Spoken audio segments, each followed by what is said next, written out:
In this episode, I talk with Sam, the president of Mad Gear Company, about essential communication methods for emergency preparedness. We kick things off with an in-depth look at Meshtastic, an open source communication system where you can stay connected without relying on traditional networks. It's all done with cute little nodes and text messages. You're going to love it. From there, we explore practical tools like Gmrs, ham radio, and satellite devices like Starlink and Garmin inReach, breaking down their strengths, limitations, and the best ways to integrate them into your preparedness plan.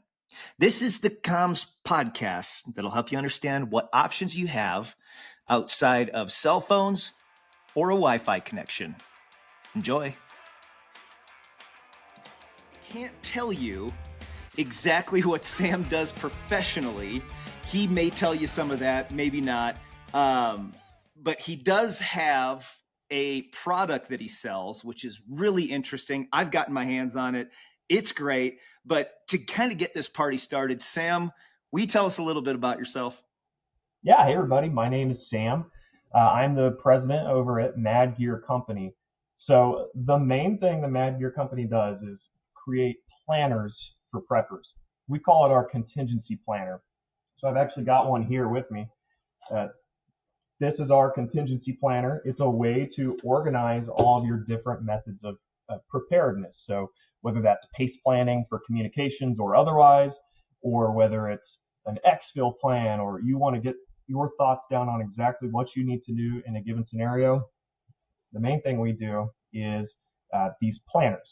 So planning is our bread and butter. And one thing I'd like to mention is that with communications, a lot of planning is required. So, for the subject of today's conversation, there's a lot that goes into comms, and it can be very, very confusing. And not everybody is going to be the high-level commo, the guy who's just obsessed with communications and radios. Sometimes something as simple as GMRS is all you need. Or maybe you get the itch and you want to go all the way into ham radio. But all things we'll be discussing today. So yeah, that's a little bit about us and our passion for planning and comms. Nice. And you do have a career right now with an entity, and you do other things. And this is basically something that you're getting kicked off recently? Yeah. So actually, we started off 1 year ago. So oh, cool. Today is the 3rd. We started just about 1 year ago. So this started off as a side gig. Didn't really know how it was going to go. It has kind of grown some legs. We've been doing pretty well with our sales and on Instagram and all that stuff. So we've been putting more and more effort into this. It's actually me and my wife. We both run Mad Gear Company. Okay. Right now cool. It's a 2-person operation at this time, but it's been getting bigger and bigger. Yeah. So and then one day when you're out of what you're currently doing professionally outside of this, I hope you can share more information about it. But let's just say that Sam's got a really profound understanding of all of these methodologies of communication, plus much, much more. And the first thing I really want to jump into that I think is, I think it's kind of like Bitcoin. Let's say it's 2013, 2014, 2015. There were some people talking about the blockchain. There were some people talking about putting money into Bitcoin. I feel like Meshtastic is at that level right now where few people comprehend it. And I want to get into GMRS. I want to get into ham. I want to get into other forms of communication. But I think the power pack punch, and something I'm going to be focusing on quite a bit in 2025, is Meshtastic. So can you run through what that is? Because I'm going to tell you right now, most people that are listening right now have never even heard of Meshtastic, and it is incredible. So can you give us an overview of what that is? Yeah, so you are completely right. Most people have no idea what it is right now. It's a very niche subject. Even in the comms world, not a ton of people are talking about people are talking about it, but understanding what exactly it is a question I get all the time. I think on Christmas Day, I got no less than hundreds of DMs asking, hey, what is this? What is Meshtastic? Which was annoying on Christmas. But So I gave some people the gift of information, I guess. Information being that Meshtastic is a way to use long range, or people call it LoRa, communications protocol to communicate. So my tagline is think walkie-texty, not walkie-talkie. Yeah. So actually, I've got several devices right here. This is a Meshtastic device. So when you're showing this for Yeah. people that are on Spotify or Apple not viewing this, can you Right. explain kind of what you're showing? Yeah. Oh, yeah. Sorry. Of course. So Okay. what I'm holding in my hand right now is an end user device. It's a black rectangle, or a rectangular prism rather. That's about 1 inch by 3 inches by 4 inches. Has an antenna sticking out the top. Does not have a screen. Does not have a keyboard. This device pairs with your phone via Bluetooth. And what you do is you download an app.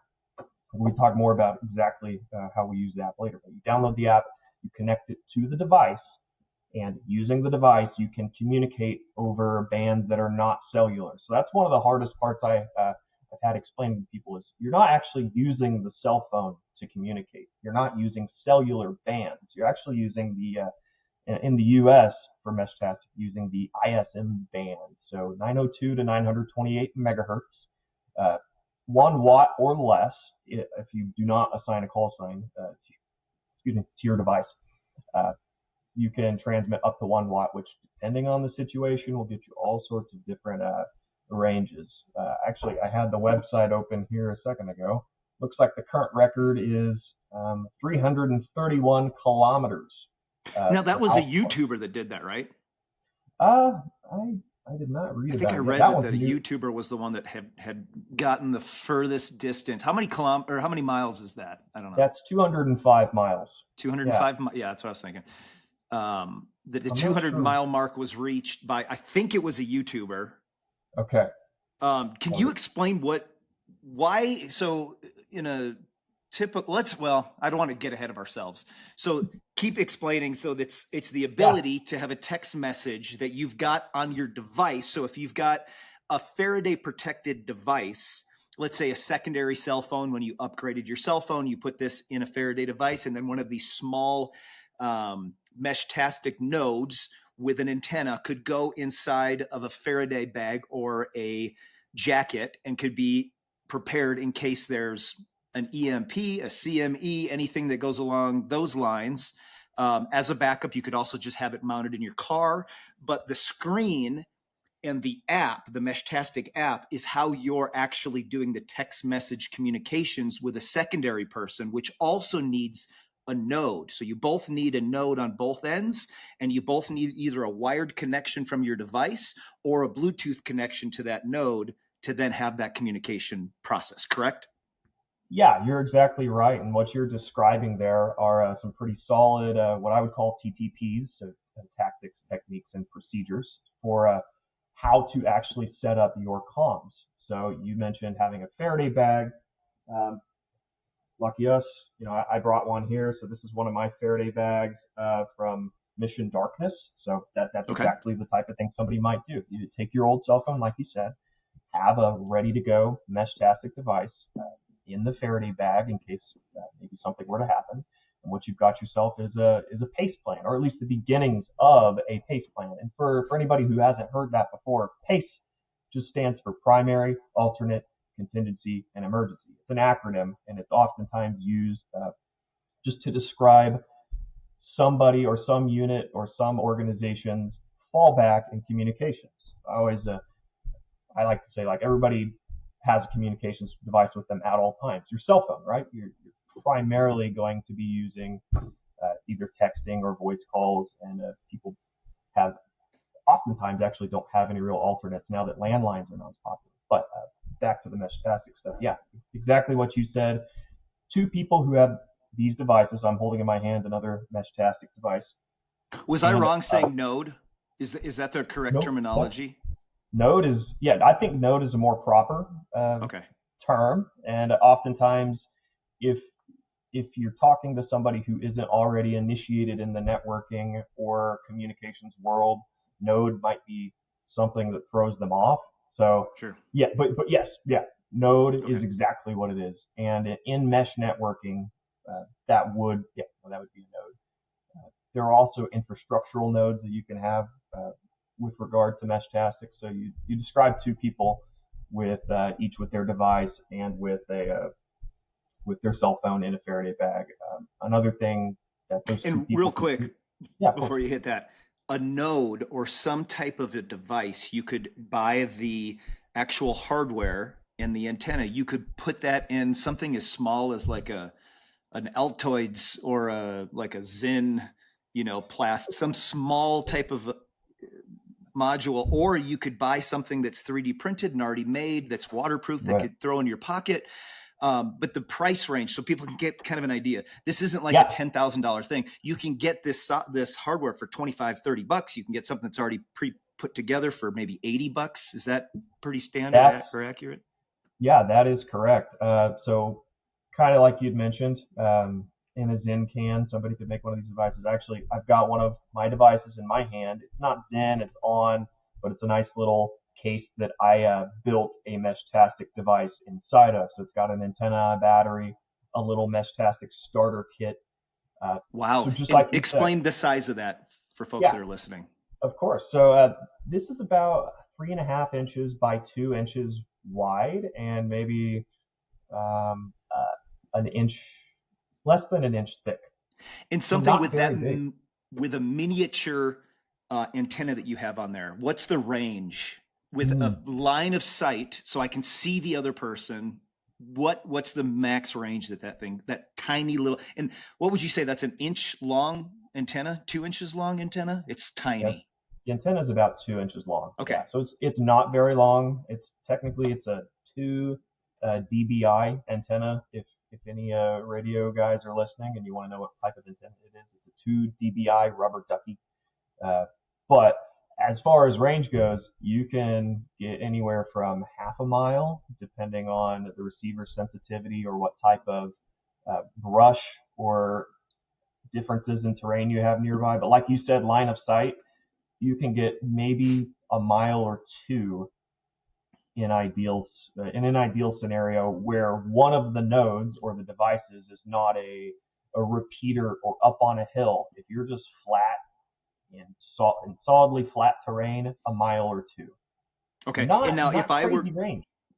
right, but if I were to get a large antenna and mount it on my truck, for example, like something that can fold down and I can just put that up and have access. It's large. Let's say I guess, how big could I get, like a 2-foot antenna? And would the power of that antenna be restricted by the actual hardware? Or does the antenna then allow me to get 10 miles? Right. So this is a discussion of the difference. Like, let's just assume that power is going to be the same, 1 watt for every device. So the factor that we're dealing with now is gain. So I'm going to show you, for anybody who can't see this, I'm now holding up a very large antenna. This antenna is about 3 feet long. Looks like a PVC pipe, like a 1/2-inch PVC pipe almost. Yeah. And this one has a much beefier connector. So this is called an N type.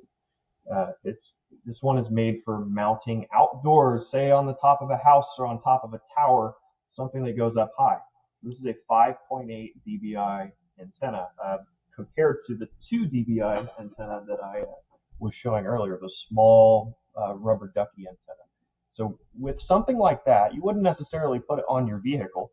You could, but it might look a little funny. But if you were to put something like this on top of your house, and you were in a relatively flat area, somebody probably 10 miles away, I would say. I personally have gotten 10-mile hits with that same antenna on top of my house, driving up and down the road nearby. And I live in a hilly, forested kind of area. So 10 miles is the type of range that one could hope to achieve. It's not necessarily going to be what everybody can achieve based on their terrain and vegetation, but it is certainly possible.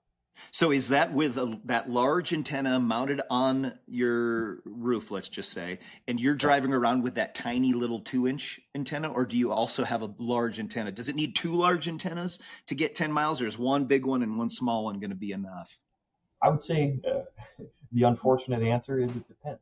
Sure. So one thing to note is that your car can act like a Faraday cage, made of metal. If you're sitting inside of a metal, cage, essentially, it's going to be a lot harder for those radio signals to get into the vehicle. So I guess we'll take the vehicle out of the equation just to make sure that we're comparing apples to apples. So with a small antenna like that, yes, you would still be getting some sort of relatively decent range, but not quite as good as if you were using another high gain antenna. So two high gain antennas, or even if you wanted to get crazy with it, two high gain directional antennas, like a satellite dish or like a Yagi antenna, for any of the comms guys that are listening, you would be able to get a long distance link. I actually haven't seen many people do that with Meshtastic. But that would need to be directional. I couldn't be facing south, and it would pick up to the north. It's directional, meaning it would cover whatever range it's kind of moving towards. Right. Yeah. Okay. So in a scenario where you are the receiver, or actually in this case where you want a radius around, say, a base station, maybe you've got a cabin in the woods and you want to be able to talk to somebody who's hiking 3 or 4 miles away, you would want an omnidirectional antenna, kind of like the one that I showed earlier, the PVC pipe looking antenna. That type of antenna would reach out really far, so to speak. And do you know? Sorry, go do ahead. you know what were they using to get 205 miles in that? Do you know? I that's a new one for me. I hadn't seen this one, but looking at it, actually, looks like they made a post about it. And while you're looking that up, if there's so the 205 mile text reception, what was sent? Was it like a paragraph of text? Was it one word? Could you do an image if you took a picture? Give us how much data can actually go across with this technology? Yeah, so actually not a lot with Meshtastic specifically. I believe the highest data rate that you can get it might be 19 kilobytes per second, maybe. Spell that out in Word, like actual characters, I guess. Would you know? Yeah. When you say actual characters, you mean like? I couldn't send a novel, but no. I could send a help. I need help. I'm at this address. Yeah. That's a good way to look at it. Maybe one sentence every couple of seconds. Okay. In ideal situations. The one actually looking at it right now, I'm pretty sure these guys use the very long range slow protocol, which is pretty slow. That would be like 1 or 2 words at a time every couple of seconds. So you're not blasting out pictures. You're not sending novels. In this situation, it looks like they were just sending out 4 letters, Z, R, C, J. And eventually somebody said, "Hey, finally, we did it." Somebody said test. Oh, wait, no, that's they were saying test, basically. Okay. They said test back and forth. If I'm listening to this right now and I'm like, I don't really care about the technology. I just want to be able to communicate with my kids that are, in town at the college or in high school. And I want to be able to, in case there were an EMP, the unlikely event of a weaponized EMP, I want to get into contact. I want to have a rally point. I want somewhere to get some type of comm where I can communicate with them. What would be the reasons why it would or wouldn't work? Gotcha. Yeah. So hills, trees, buildings, what would make it so that it's not useful? Right. With Meshtastic, it's honestly going to be any number of things. If you're talking about spanning large distances, if you're relying on a network, so multiple nodes strung together into a meshed network. Hold on 1 second. Is that similar to with GMRS having repeaters? It is similar in a way, but it does have its differences. So to my understanding with GMRS, a repeater network is illegal. In fact, there was I don't remember how long ago this was. It might have been about a year ago, but somebody did end up getting clapped by the FCC for an illegal FCC repeater network. I think it was in New York. But the network aspect of GMRS is not something that's strictly viable to my understanding. Whereas with Meshtastic, you can actually create a network. So one GMRS repeater can't necessarily link to other GMRS repeaters and continue propagation multiple times. But I'd have to check the law on that. I just remember something I'd read a while back about. Why does the Fed care with GMRS? Because I've got a blog post. I've got two blog posts. One explains GMRS, and then one I've gone step by step, because the process of getting your license for GMRS, and for those that are listening, a license for GMRS will apply to your family, any close people, and I think it's for 10 years. It's been a little bit since I've looked at that, but I believe it's for 10 years. And it's cheap. You don't have to take a test like ham radio, and we're going to talk about this in just a second. But that process, to me, the advice that I give, okay, if you're wanting to connect to a repeater and have an extended range, you're going to need a call sign. You're going to have that. If you're just planning to have these GMRS devices in case of an emergency, like I'm not associated with Uncle Sam at all. So I would say, like, it doesn't matter. Just have them ready. You can use them when you need to use them. But if you're going to tap onto a repeater to get longer distance, you're going to need that call sign. So you should get it. It'll help you. You can establish that connection so you can get a little bit longer range. But why would the Fed care that there was a repeater network? And then with that same question, there's no government oversight with Meshtastic, and it's all encrypted, correct? Or you can make it encrypted.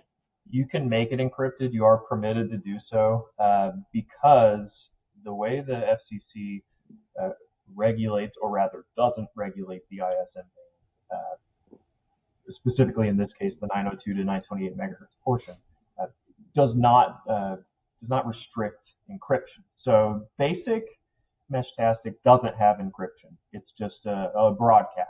But what you can do is set up a secondary channel, which you can apply an encryption key to. So yes, Meshtastic does allow for encryption, whereas with ham radio specifically, you actually, fun fact, I guess, you can encrypt as long as your keys are publicly listed or you send the keys to the FCC. But for the most part, you cannot encrypt, say, ham radio. But yeah, like you said, Meshtastic can be encrypted. Okay.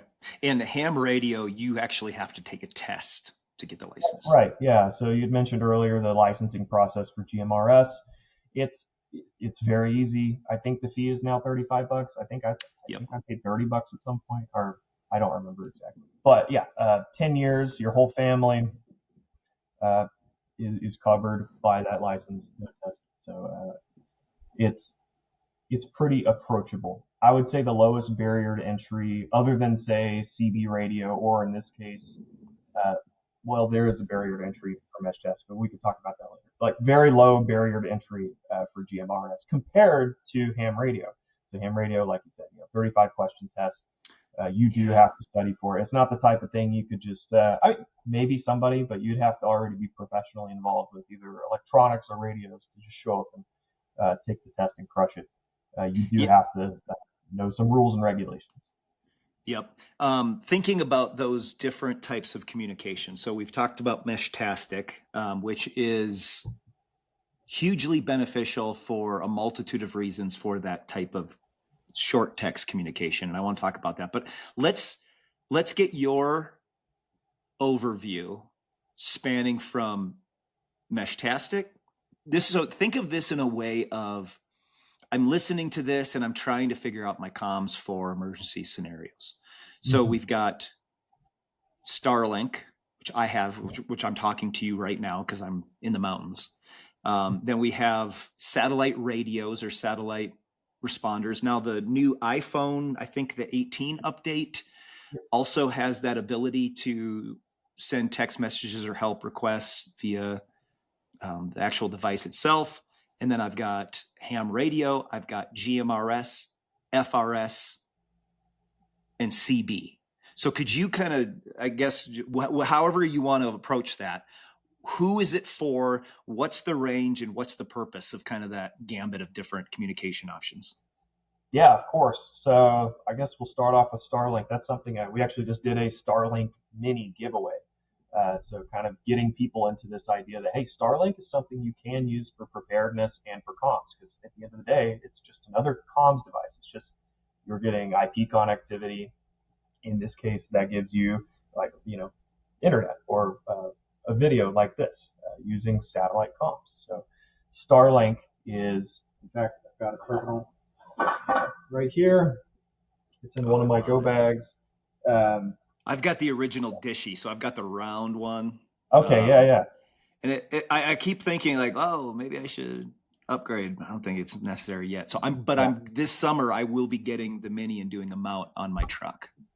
Yeah, and that's another thing is that for mobile applications, this is huge. It's something that I know people wanted for a long time, especially I think the subscription is called Roam. There's two different services you can get. It's either the $50 a month, or I think maybe $150 for the other. But one of them has the lower one has a data restriction, of course. But for what it is, it's a lot of capability. So if you live in a van and you like to travel, you have an RV, or you're in the mountains, or you like to go places where there's not a lot of connection, the Starlink terminal is great. And I think that it's something that people should definitely consider. Maybe keep it if you can afford to keep the subscription running. I've also heard tell of ways where you can maybe activate the service and then deactivate it, and then you have a month of usable service left in the chamber. I haven't done that yet, but it's something that I've heard discussed. It's definitely something to consider. One way to diversify your comm path. So in this case, it would be satellite communications, something that's actually communicating all the way up to space with a satellite, and then coming back down into a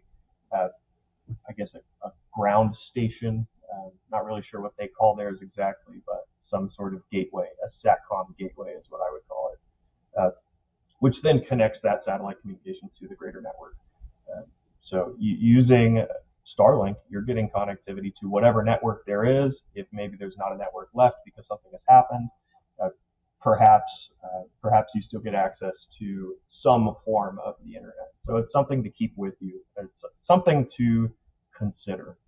Now moving on to, go ahead. Yeah, question on that, and I'm interrupting you as you move on, but let's just do a scenario really quick. Okay. If there was a weaponized EMP attack over the United States somewhere, I'm going to assume that's going to be 200 to 300 miles above land. Could you speak on any of that? How understanding what that is, and would that impact the Starlink satellite network? Yeah, I would say it's hard to say exactly how anything like that would impact. It's a popular topic that comes up online a lot. The proverbial EMP happens and we lose everything, is what oftentimes people say, like, oh, that's not going to work in an EMP. So I would say it's unfortunately one of those other it depends type of answers. And that's all I'm going to say about that, actually. Okay. Sounds good. So after we've got Starlink, which is, to me, the cost is the only barrier, the only reason why it's problematic. But now jump into like a satellite communication device. I don't even know the prices. I've had a few companies reach out to me, and I've not even dug into that yet to try to get my hands or my brain to understand what the options are and what would be a good benefit. It's not a road I've gone down. I do intend to, but let's go with that next. Yeah. So the two most popular ones that I'm aware of are Spot and inReach.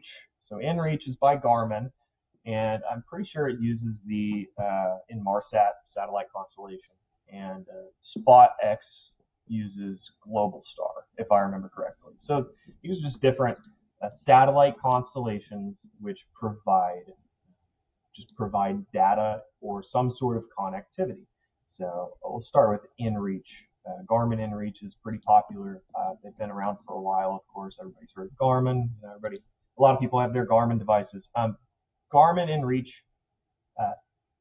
kind of like Meshtastic in a way, pairs to your phone, and you have a messaging terminal within the app where you can send messages. But rather than using your cellular data, of course, the device, the little Garmin inReach, is communicating with satellites and sending that information back down to maybe another device, another Garmin inReach device. I think there's also a way to port in phone numbers or emails, although I haven't used one in years. So it's another way to communicate. But unless you're using, I think there's a new one, the Garmin inReach Plus, with I think there's a premium package that you can pay for. I believe that one will allow you to do pictures. Like you can send pictures and things of that nature. Whereas the ones I've used in the past are almost strictly just messaging. There's an SOS function where you can let somebody know that you're not having a great day, or you can just send regular messages, whether it's pre-canned messages, so you don't actually have to type anything out, or if it's actually typing something on your phone. There are multiple ways to message, but long story short, rather than IP connectivity or internet with this device, you're getting simple messaging. So it's similar in a way to Meshtastic, but more robust. And I'm looking at pricing right now on the Spot website. It's $11.95 a month as of this recording for a 12-month term. And that gets you 20 custom messages per month with an overage of 25 cents per message. So, if you're heading into the backcountry to have something like that, do you know how that differs from, I've started going down I wanted to do some content on understanding how the phone's SOS satellite communication works, but can you speak on that at all? Yeah, so you'd mentioned earlier with iOS 18, that update brought in basically the ability to message via satellite using an iPhone. So as far as exactly which band it's using, that's a question I don't have an answer for right now, but I'll have to look more into the technical exactly how that works. But yes, it's something I've tried myself, and I did a reel about it a while back, talking about how it might end up competing with things like Garmin inReach or the Global Star's Spot X. Sorry, go ahead. So the iPhone already had this. Do you know when or what? Do you call it a model of an iPhone? But what? Yeah. Model iPhone, like is it a 13 where they put the hardware in to be able to communicate with satellites? Because obviously the software 18 allows you to have that ability, but do we know what actual model of phone has the hardware to connect to satellite? Yeah, don't quote me on this, but I'm pretty sure it's the 14 and up. Okay. And so most people probably have that. What iPhone are we on now? 16? Yeah, I think 16 came out with with AI, but we're not calling it Apple, or we're not calling it AI. It's Apple Intelligence, maybe. Right. I guess from a marketing perspective, but yeah, okay. The iPhone 16 is the current one. 14, I think, is is the newest phone that can, or sorry, rather, the oldest phone that can use the satellite messaging. Cool. Anything else you want to say about satellite communications with any of those devices or with the iPhone? Yeah, I think that it's honestly one of the more solid investments you can have. All of these are solid investments, and unfortunately with comms, what it really comes down to is how deep are your pockets and what do you prioritize? Because, if you've got $10,000 to spend on communications gear, one, I mean, that's pretty cool. But two, most people are not there. So you have to prioritize. Ooh, do I want, the Starlink because that's pretty cool. I can get internet anywhere. Or do I want the little device that maybe is kind of not as expensive, but the monthly subscription fee is a little less? You might have to really make a decision there. Or my iPhone already has satellite messaging capability, so maybe I don't have to buy the Garmin inReach or the Spot X because I know if something really did happen, my iPhone is currently capable of messaging via satellite. So it's one of those things where you'll have to analyze your situation and what exactly it is you want to accomplish. So I've got a question that you may not may not know, but it's pretty technical in aspect. for if I've got an old iPhone, let's say it's a 14, and I know the hardware's on there. I've updated to iOS 18, so I've got really the oldest phone that's capable of doing this. But it's not with Verizon, it's not with T-Mobile. It's just a dummy phone that I can use with my Meshtastic. I can use it on my home Wi-Fi. Do you know if that satellite option is available if you're not tethered to Verizon, for example? I do not know the answer, but that's a good question, because that might be a good reason not to trade the phone in at the end of the, whenever it's time for, the iPhone 65 is out and you need to get it, you need to, or whatever, ends up being the case, you can keep that old one. And if that is the case where you could use it with satellite communications, you might want to hang on to it. But that's a good question, and I'll take that for action and see if we can find out. That'd be good for people to know. If an iPhone 14, even without a cell plan, could connect. Well, yeah, if you didn't have, let's say you trade in your phone, or you've got an Android, or you don't like Apple or whatever. Do you know, does Android have the same feature? Oh, somebody did make a comment recently, because I made a reel about this, and one of the comments says, well, did you know, like, this phone and that phone does it too? And they're both Android phones, but I cannot remember. It might have been the Galaxy, whatever the current Galaxy is. It seems to be something that is, give it a year or two, and I feel like all major flagship phones are going to have this capability, or if not already. Which also means you could head onto Facebook Marketplace or Craigslist, pick up an older phone for under $100. It's already wiped, it's clean. You kind of put your backup files on there, and that's the device that goes into your Faraday bag with your Meshtastic. And which you don't know, but if you can utilize that for satellite messages, or if you can somehow connect that to your Apple account, and then that Apple account is enough for you to send out emergency messages, and maybe even configure with loved ones so that it can send something out in an emergency situation, I think would be pretty cool. Yeah. So moving on to ham radio, can you kind of tell us the distance, the learning curve, and anything that you think novices, obviously, I call them radio dorks. You're probably a radio dork. I'm a dork in a lot of other situations. Yeah. I am not a radio dork.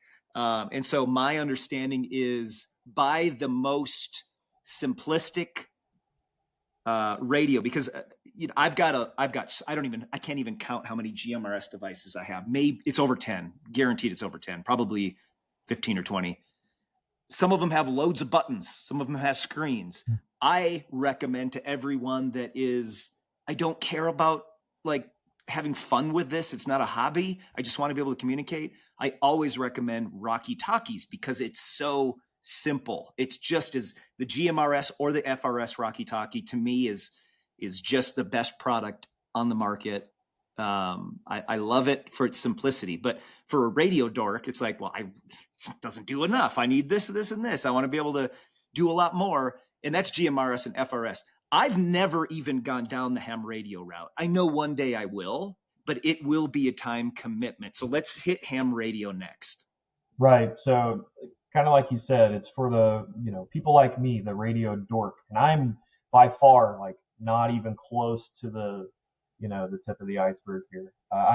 There are people, I am a radio nerd, but the depths are very deep. It's crazy. You don't realize it either. Radio stuff.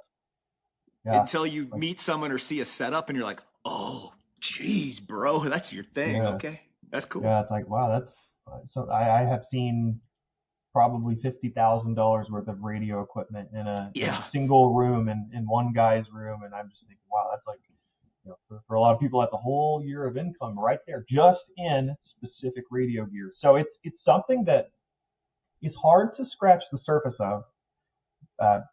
I want to say hard because there is that barrier to entry that we mentioned earlier, the test.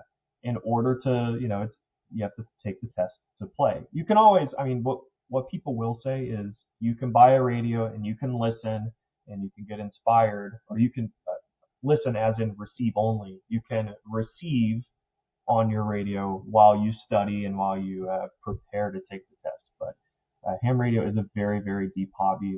I've been doing ham radio stuff for honestly not that long, maybe 2 or 3 years now. And every time I do anything ham, I either meet somebody who knows way more than me, or I realize I don't know as much as I thought I knew. Just continuously learning new things. So if you're the type of person that comes to the realization that radios are as close to sorcery as we currently get, and then you decide, wow, this is like the one thing that I want to obsess over for years, ham radio is for you. There are so many different ways you can go with it. You can, one that I like to bring up that people don't think about very often, but Wi-Fi and Bluetooth radio, right? If you didn't know that, yeah, that is one form of radio. There is a way that ham radio enthusiasts use Wi-Fi, 2.4 gigahertz, 5 gigahertz, even in some cases 900 megahertz Wi-Fi equipment to create amateur radio emergency data networks. So they use specific parts of those bands to make networks, and only ham radio operators can do that specific stuff. But it's also there's a lot of technical stuff. That's like one way that people can go with it. Another way that people can go with it is high frequency. So the name is a little misleading. It's actually a lot lower frequency than most of the other stuff that you'd be used to. But HF, high frequency, is also what people call shortwave. With HF, you could talk to people all the way around the world depending on current conditions. So there's so many different things that play into it, like the ionosphere, just the way the F layer of the ionosphere is, or like what's the space weather today. There are different factors that will impact how far your HF propagations can go. But real quick on that. Yeah, of course. We're currently in a cycle right now of very beautiful skies if you're in the northern hemisphere, the aurora borealis. How does that, in this active cycle that we're currently in, how does that impact ham radio transmission, or does it not? Oh, I'm gonna have to dust off the old license book for this one. But things like that they are indicative of some sort of ionospheric state, I guess you could call it. There is, I'm actually forgetting exactly how aurora borealis plays into different propagation techniques. But as far as the ionosphere goes, so like I'm pretty sure aurora borealis is happening in that range.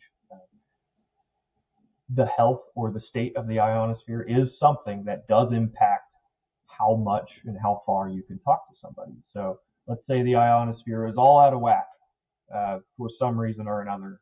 What does that mean, all out of whack? What would that? So, like, say, for example, you're in a certain cycle or a certain part of the solar cycle. The ionosphere might not have I'm trying to remember exactly. Would these sunspots, when we're seeing these explosions, and then multiple days later we're actually seeing an increase in the aurora borealis, does that type of natural process impact radio frequencies as a kind of a rule, or are they less impacted by natural? It's only going to, it will be impactful, but only for HF, for high frequency. Also, what people will call as a skywave. So, so in that case, actually, there are other radio waves that could be impacted, but for the normal everyday person, you're not going to be impacted by some sort of crazy space storm unless you're using the 20-meter band or whatever in HF. You might not be able to make contacts across the country or transcontinental, but for GMRS, for example, and other line of sight communications methods, you won't have as much of an impact, if any. If any, yeah. And so ham radio, the big lead on for a lot of people when they are talking about the benefits of it. And so a question that I get asked quite a bit is, my kids are at college 2 states away, a couple hundred miles, and they say, will GMRS work? It's like,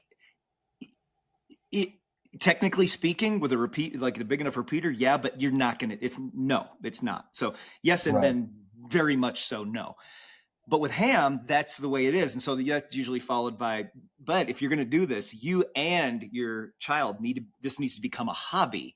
But that communication is possible. And then you hear individuals going, I've got a ham radio. I can hear what they're talking about on a space station, or I can hear what's going on in Russia. So there really is, with the right equipment and the right know-how, there's no spot on planet Earth that can't be reached by a ham radio? Or is there something that's like, yes, but?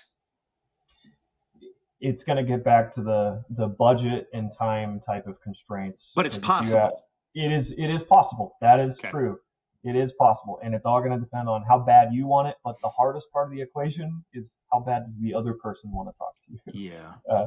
Because if it's, the kids are away at college and you want to be able to talk to them, I have a suspicion that the kids aren't going to, at least most of the kids, are not going to take the time to get the general license, which is like the second level license through the FCC, which it's higher than the basic level. So let me just say that real quick. There's the technician license, which is like level 1, and the general license, which is level 2. And that's some serious radio. In order to get a teenager or a college kid to take the general license test, they're probably either an electrical engineer, RF engineer, or they were already into that type of thing. It's going to be tough to get somebody into that. I know from experience, not exactly with college age kids, but friends and family. Hey guys, you want to talk to me on the radios? Not really. And that's friends and family. So I can imagine, it might be tough to get other people into it. But so that's the hard part, is getting somebody else into the more nitty gritty comm side of stuff. It is possible. You could talk to somebody, who's on the South Pole with the right situation, the right equipment, depending on the ionospheric state and all of that jazz. But, are you going to get somebody who has the time and the money and the desire to actually do it? That's the tough part. And that's where I think something like GMRS really shines. But to address your scenario where somebody messages you and says, hey, I want to talk to my kids who are a few states away. That is one of the toughest challenges to overcome in comm. Yeah, and it's not I want to communicate with them. It's in case of emergency, or there is this EMP attack, or the unthinkable happens. And that's, I'm not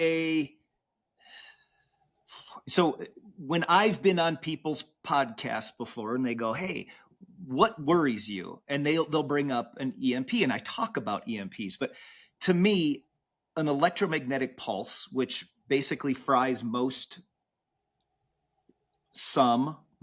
or all, depending on so many factors, your electronic devices, you're left without an ability to communicate with your children that might be far away. And that is a fear for people. But I don't see that as definitive or likely. It's plausible. And when I'm creating blog posts with information, as I'm writing the book that I'm writing, as I'm going through all of this, how to be prepared for everything, it is a consideration. Now, is it the forefront of my mind? No, water is.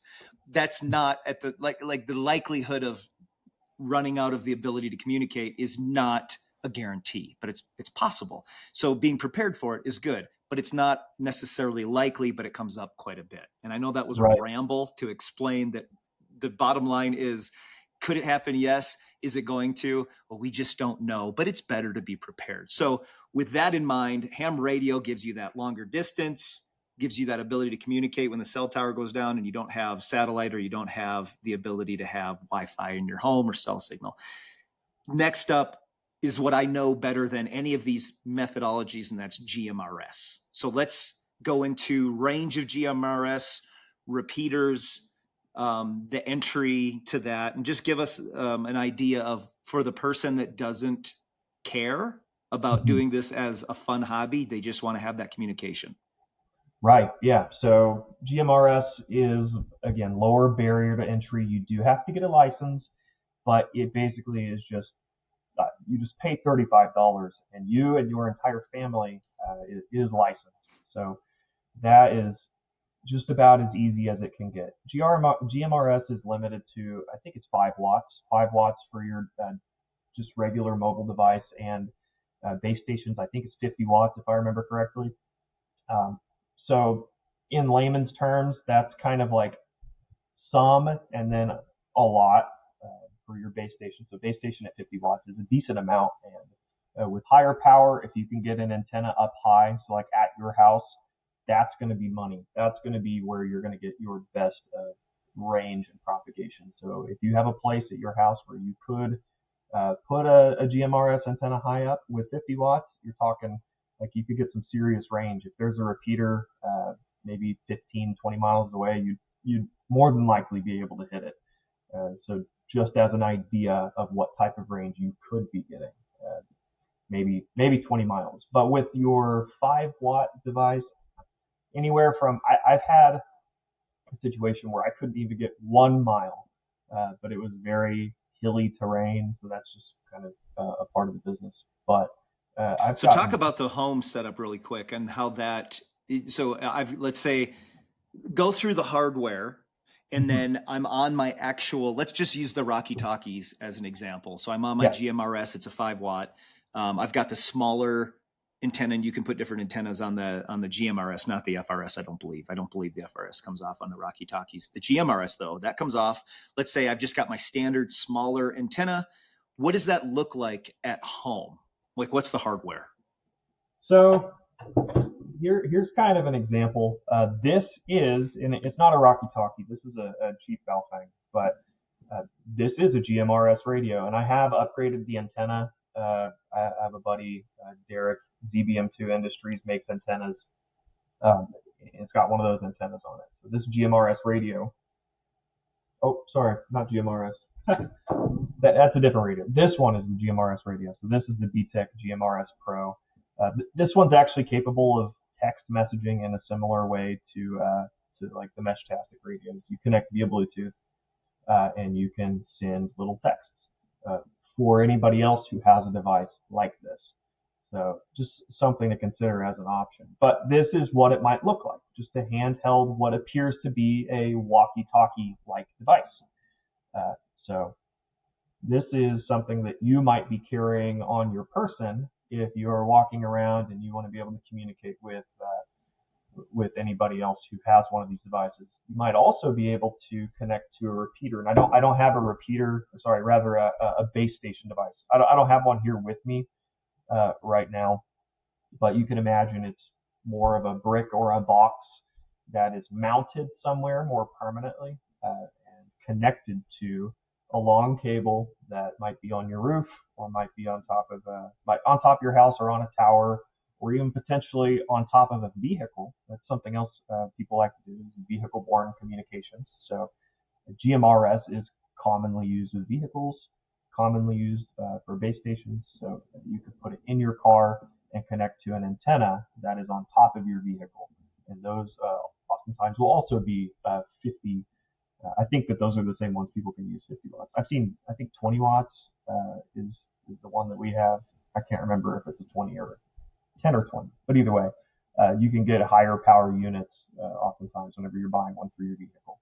But so if I've got the Rocky Talkie, the GMRS Rocky Talkie, and I've got my home base station that's a 50 watt base station with something on the roof, a large antenna on the roof, that would connect to a repeater. And we've got there's a repeater community. So for those of you that are not part of this, you're just listening in terms of trying to figure out what to do. I want you in a second to explain these communities, these ham radio, because they've got meetups, they've got towers. You're going to need a call sign to kind of configure that. And I want to get to that really quick next to explain this GMRS community a little bit and how you get onto repeaters and what that looks like or what that means. But I don't know, can I take my GMRS device and hit my tower that's at my house, and then that tower at my house goes to a repeater that then goes to someone else because I'm on channel 3. So anybody that's on channel 3 can hear my conversation, but could it connect in that way so that I can just walk around my property and then I'm connecting house, repeater, device in town to the person that I'm trying to communicate with? So yeah, what you're describing is, it depends on if you're keeping a man in the loop. Like, is there somebody at home who is monitoring this device, or is it truly a repeater, like the one at the house? It depends on configuration and how it's set up. And I haven't used any GMRS repeater setups, so I haven't personally seen any, I guess, popping from one repeater, like one tower to another. That might be something that happens. I just, unfortunately, I don't do that very often. So it might Okay. be possible, but what I do know about is there is some limitation. At some point, you can't link repeaters, and it might be the way that you. I don't know enough about the GMRS repeater setup to give a super informed. That's fine. Opinion. So talk about those ham and GMRS groups. Have you had any experience with those, or how do people find those? What's the benefit of those? Yeah, so there are all sorts of resources online. Like I think it's called Repeater Book.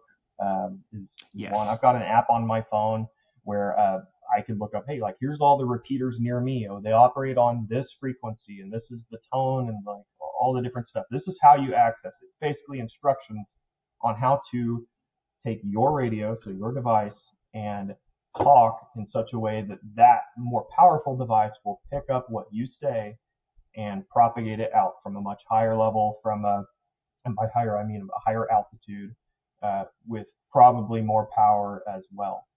So conceptually, what you're doing is you're taking what you're saying on your radio, getting it to reach out and touch a much more powerful device that then takes what you were saying and propagates that over a much, much wider distance. So now you walking around with your end user device, your handheld radio device, you can talk to somebody who's much further away than your device would originally be capable of talking to. So And you cannot have the ability to encrypt that and have private conversations on GMRS.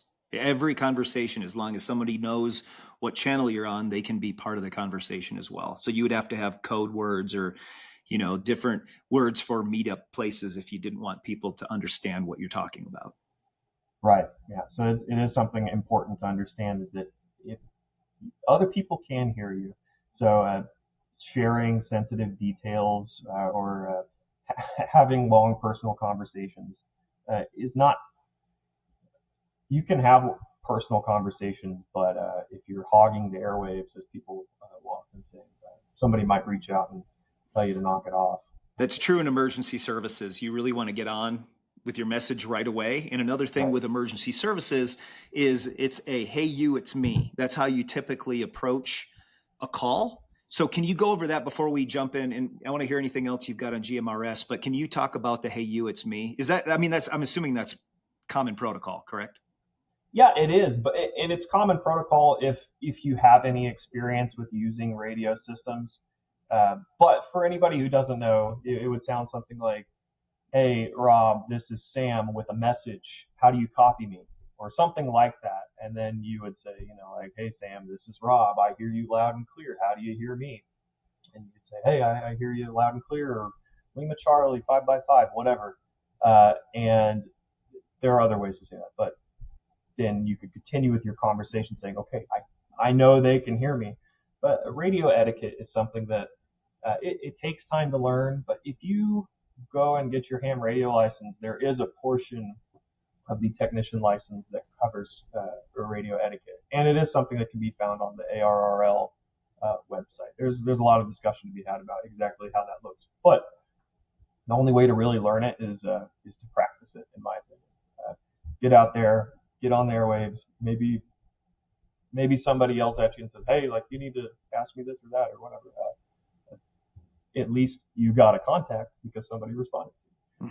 So that's kind of how I look at it. But yes, the hey, you, this is me. That's something that's very ingrained in people who use radio systems.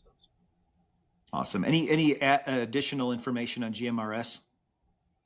I'll foot stomp it. I think GMRS is going to be the most turnkey option that a lot of people have. Requires minimal paperwork to get started compared to ham radio. The barrier to entry is pretty low. And I know it's something that you harp on, but I'll say it as well. GMRS is more than likely the way to go. If you're not a hobbyist, if you're somebody who's looking for another method to communicate in conjunction with something like Starlink or Garmin inReach, GMRS is oftentimes going to be the way that you're going to want to go. And with GMRS, I couldn't agree more. We completely align on that. With GMRS, that's a better communication method, but truly the entry point to any of this is FRS. FRS is very simplistic. It's the walkie-talkie on your property. It's the walkie-talkie in an area where you probably can even see the person. You just can't consistently yell to them. So could you kind of break down the differences or the benefits of FRS and the difference between that and GMRS? Yeah, so by the time I was getting into GMRS, I think at some point FRS got absorbed into GMRS. I'm not sure if you'd heard anything about that, but that was something that I had heard. Let me see here. On the website, so services that provide functionality similar to GMRS. So they still have FRS listed here. What site are you looking on? Sorry, yeah, that's the FCC's website. Okay. So the FCC, for anybody listening who doesn't know what that is, that's the Federal Communications Commission. They're in charge of all the communications stuff. They're the ones who chop up all the airwaves and say, like, this is who this belongs to. Actually, clicking on the FRS link on the FCC's website brings up a dead link. So unfortunately, not gonna get anything there. But kind of like you said already, FRS is, basically walkie-talkies. It's lower power, fewer channels. 2 watt. 2 watt versus your 5 watt. So it's, and like you said earlier, removable antennas, not a thing. Whereas with like this GMRS device, you could put your own antenna on it if you want to. Could you really quick, just so we don't get too far off of it, can you talk about the difference between, because we mentioned a 50 watt base station, typical like the Rocky Talkie GMRS is a 5 watt, the FRS is a 2 watt, and that's going to be the same across most, like the Baofangs and the Oceans and the different brands or the different models that you can purchase. What does the wattage mean for the person that doesn't really want to become a hobbyist? What's the simplest way to understand this is 2 watt and this is 5 watt? Yeah, so just conceptually, it's like horsepower. Sometimes it matters, sometimes it doesn't. But more is oftentimes better. So 2 watts versus 5 watts, it can make a difference. But I'll throw this out there. I hope this isn't confusing, but even in the world of HF radios, you can sometimes, depending on ionosphere conditions, make very far contacts with something as low as 5 watts, actually. So 5 watts doesn't necessarily mean unusable, low power, like don't even waste your time, or 2 watts. It's one of many limitations. So just because something is lower watt, don't just turn your nose up and say, hey, I want the max power. And I know that's probably a common thing to do. Say like, ooh, I see this one has this many more watts, so I'm going to buy that one. Well, I think it's important to consider other features as well. But the actual difference that you might see between 2 and 5 watts, there are modeling websites for exactly this type of thing. It really depends on the situation, but maybe the difference between 1 and 3 miles as just a rough idea of what you might be looking at. Maybe with 2 watts. Yeah. Sorry, go ahead. Yeah, no, it's tough. And for people that are listening, it's like we're remote. You're across the country from me. And so as I'm on Starlink and you're probably on a hardwired connection, Right. that's better than my connection. I can't always, when you stop talking, there's a little bit of a delay for me to hear. So sorry if I sound like I'm interrupting you. Oh, But with FRS, um, could you, that's going to be the least expensive option. That's going to be something you could buy on like at anywhere. Most yeah. stores that have any type of devices are going to have FRS. I've got loads of FRS, little cheap ones that, as for my business, when we order things on Uline, yeah, it's Uline. They always have, if you order $100 or $1,000 worth of stuff, if we're getting boxes or whatever, they'll have this page of like freebies or gifts, and I have loaded up on FRS and then some tools that they have available. They, it's just a fun thing to do. So I have a whole case full of these cheap, I think they're Garland or Home something brand, and they're orange. And when you look anywhere on Amazon, they'll come up first. They're at Walmart. You just get them anywhere, and it's just simple FRS. It's cheap. You could probably get one for $20, maybe. I don't even know. But who and why? Who benefits, and why would they benefit from having something as underpowered as an FRS? Yeah, I'd say that the who is going to be people that know they want to talk to somebody in their local area that maybe are on foot or driving around. So maybe at a ranch or hiking backcountry, or if you have a lot of property, or if you know that you're going to, maybe you have some kids that are wandering around your local neighborhood, and it's really not going to be too far. So, if you have, I know whenever I was a kid, actually, my parents would give me a walkie-talkie. This is Oh, before really? cell phones. Yeah, yeah. And now that I think Nice. about it, that was very likely FRS. Although I'm I hadn't definitely really older thought than you, about because that. our parents would just kick us out and say, come back when it's dark. Yeah, yeah, that's the thing. They um, definitely got sort of. I love it. Okay, so FRS, I think we covered all those pretty good. Could you just give a brief on CB? And is there a benefit for anybody other than truck drivers to have CB? Yeah, so CB is just, I would say, another option. So it works on 27 megahertz, which for anybody listening, that's a classic shortwave. Um, if you don't know what, with reference to megahertz, like what that means, people back in the day, I wasn't there, but from what I've heard, they call it shortwave, also known as the 11-meter band, primarily, like you said, used by truckers. Um, I've tuned into CB radios or into the CB frequencies often and listened to truckers talking. It does seem to be mostly truckers. I don't personally use it a lot, but I know that a lot of people who do use it are either like off-roading type people. They have it on their vehicles. So it's something that is very common for vehicle-borne communications. I know we talked about GMRS earlier, about how GMRS can be something that you put in your vehicle, but CB radios are oftentimes going to be found on vehicles, and almost always you'll see one on an 18-wheeler. There are handheld CB radios, but I haven't personally used one. I know that they're an option. The antennas tend to be pretty large. It's not quite as practical as GMRS, and I think that's why people tend to use GMRS more frequently. Yeah, I think if people, for the overlanding community, if you are with your group of buddies and you're out, you're trying to simplify, you're going to be using GMRS. But if you're going all in and you're really got an equipped rig and you kind of want everything, I understand that you're going to have a CB as well, but you're probably going to have both. I Yeah, doubt there's too many folks that are in that community that are just relying on CB.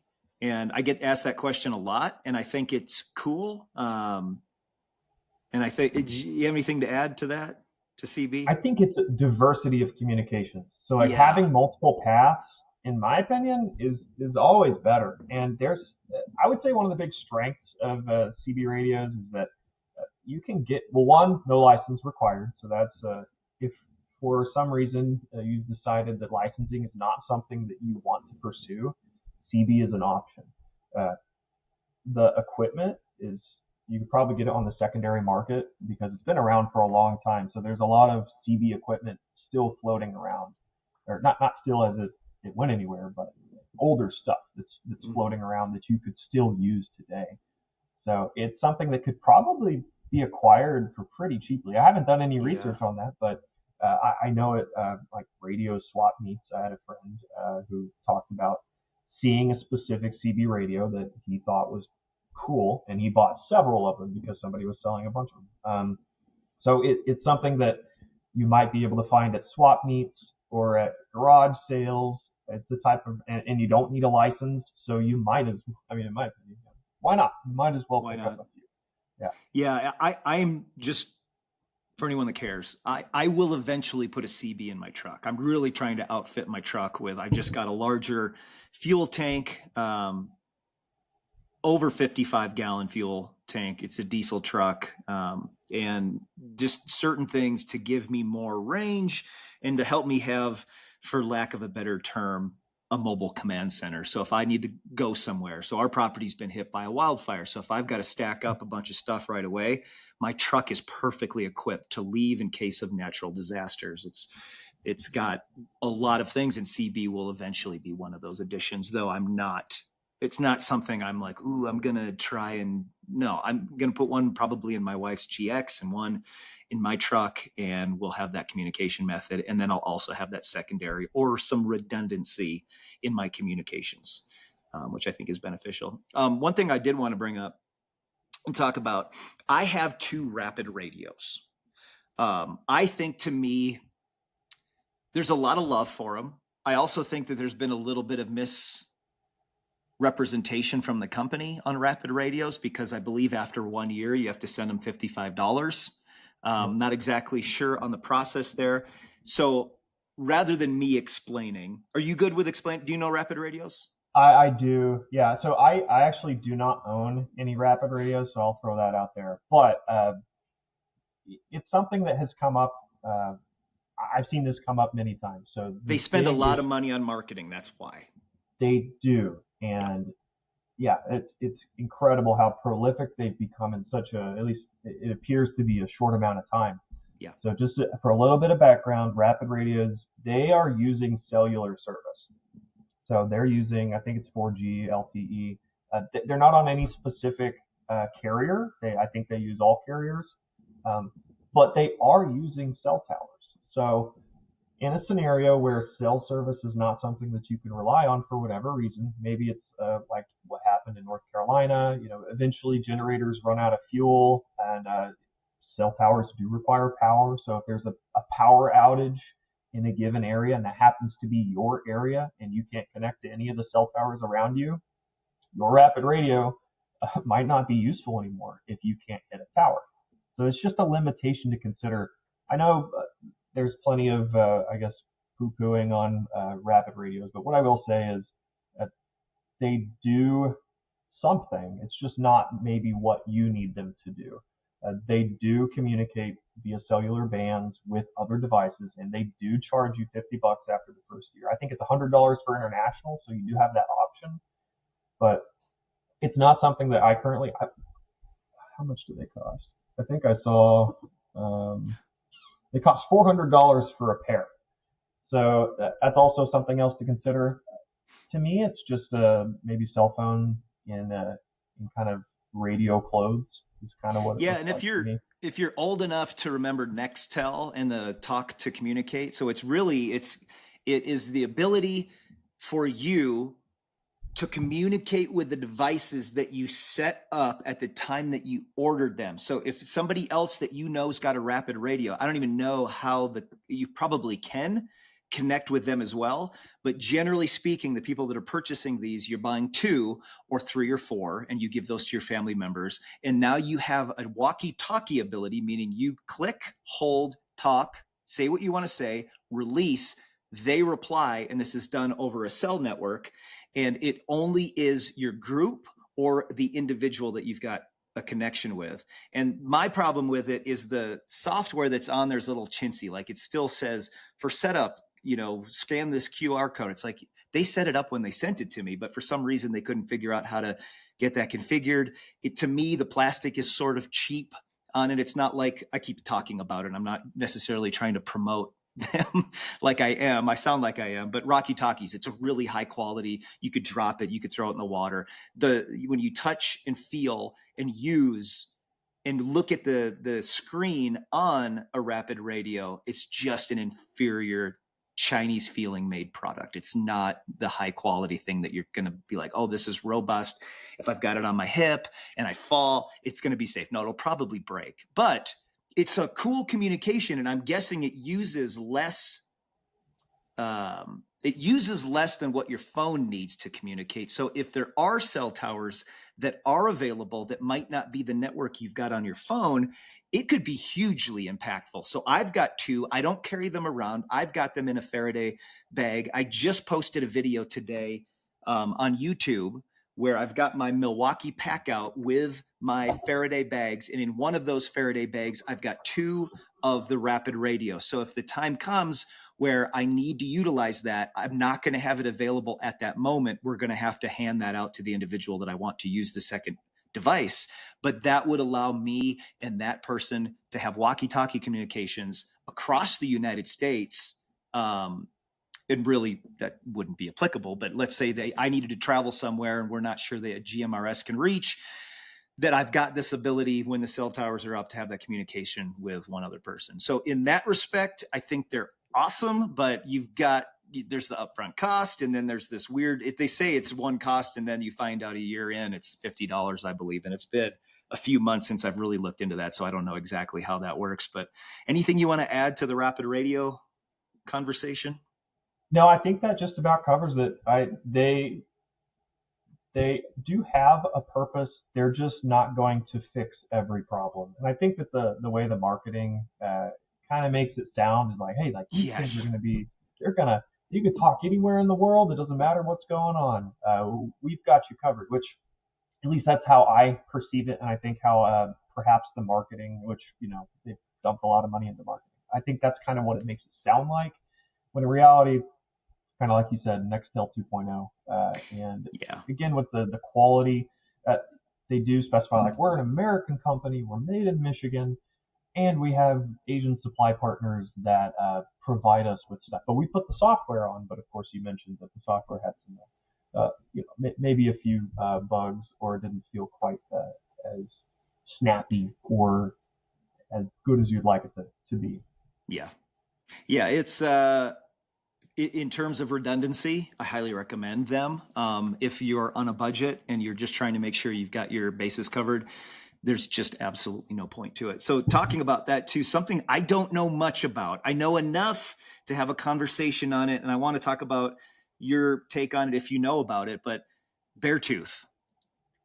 Yes. I am. I'm somewhat familiar with Beartooth, so I don't personally own any Beartooth devices, but I've done a moderate amount of research on the devices. So the marketing is typically, it's more towards the tactical side of things. So less prepper, less radio communications guy, and more of like, you're going to connect this to your chest rigged Android device and connect with other guys in your area who are also wearing chest rigged devices. So it's a different consumer, I think, that they're targeting. I will say for the price, each device on sale, which there's a constant sale. It's always 40% off, at least as long as I've been aware of them. Each device is about $750. So I think it's just important to consider that price point for what you're getting. So at the end of the day, you're getting 1 watt in the 902 to 928 megahertz band, because they use the same ISM band that Meshtastic is using. So from a propagation standpoint, you are constrained by the same physics with Meshtastic as you are with Beartooth. So that's one thing to note. One compliment I will give Beartooth.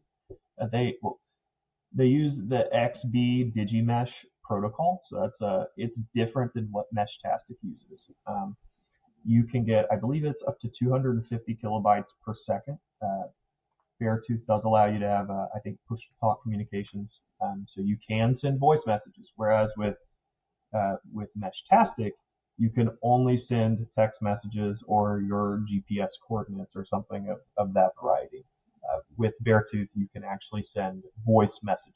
So you get that push-to-talk functionality that a lot of people might be looking for. You can also, just like with Meshtastic, you can mesh communications nodes. So for anybody that doesn't know, a mesh network is just one in which multiple nodes can connect to each other. And if one node drops out of the network is still alive. So it's a resilient network that can maintain connections between the surviving nodes. So people call it a self-healing network or like regenerable network. Those are kind of synonyms for mesh network.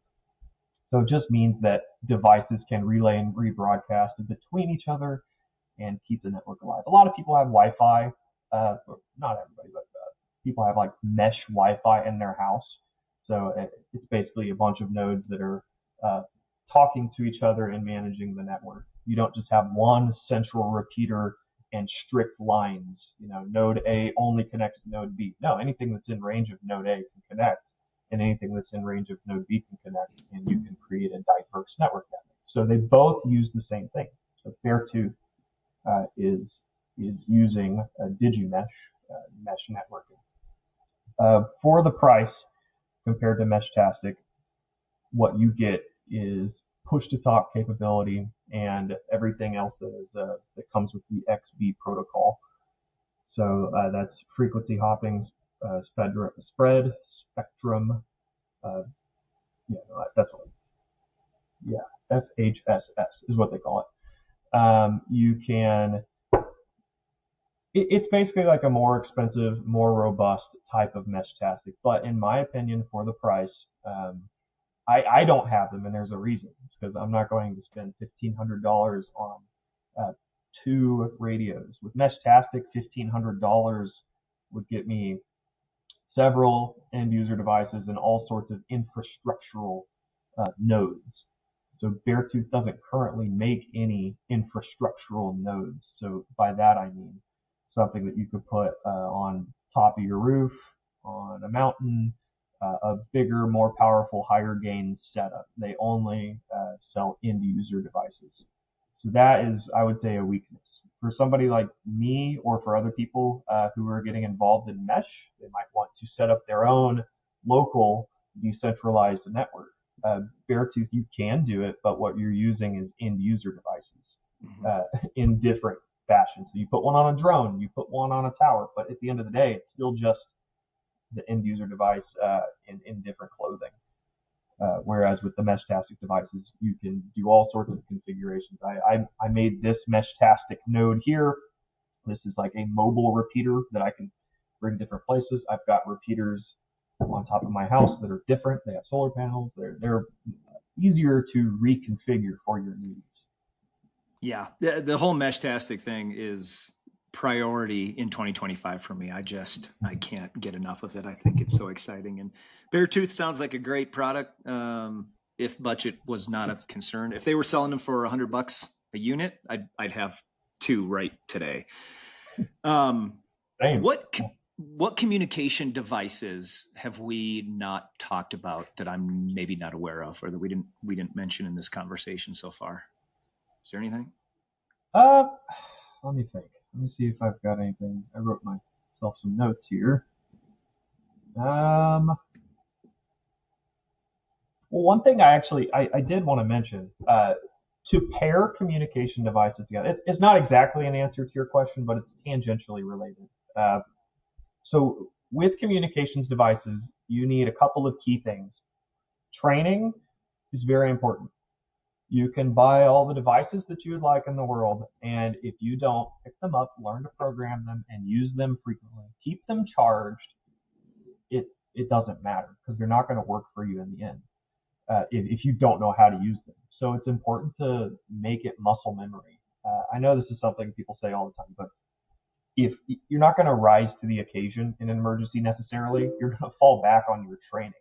So whatever level of training, whatever standard you've set yourself to in your training, that's about the best you could expect in a tense emergency situation. If you need to go right now and your heart is thumping and your hands are sweaty and you're panicking, you're probably not going to come up with the genius plan on the spot. You're going to fall back to whatever you thought of last, or whatever you can think of in the moment. So Such a good when point.